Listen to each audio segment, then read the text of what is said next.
مسلمان کو زندگی اس طرح گزارنا ہے، کیونکہ ہم ہمیشہ دو حالاتوں میں ہوتے ہیں، یا تو خوشی میں ہوتے ہیں یا پھر غم میں ہوتے ہیں۔ بس ہمیں یہ دیکھنا ہے اس وقت اگر ہماری زندگی میں خوشی ہے تو ہم شکر ادا کریں، اور اگر اس وقت ہماری زندگی میں غم ہے تو ہم صبر کریں، اور بس یہی زندگی، اسی طریقے سے زندگی ہماری گزر جائے۔ لیکن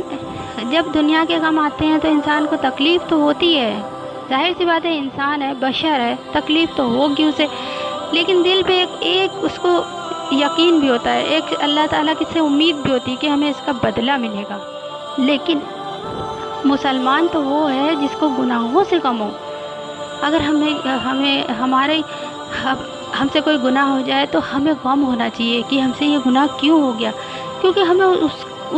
اس کا تھوڑی نا ہمیں اللہ پاک کے یہاں انعام ملے گا، اس کے بدلے میں تو ہمیں عذاب ملنے والا ہے، خدا نخواستہ۔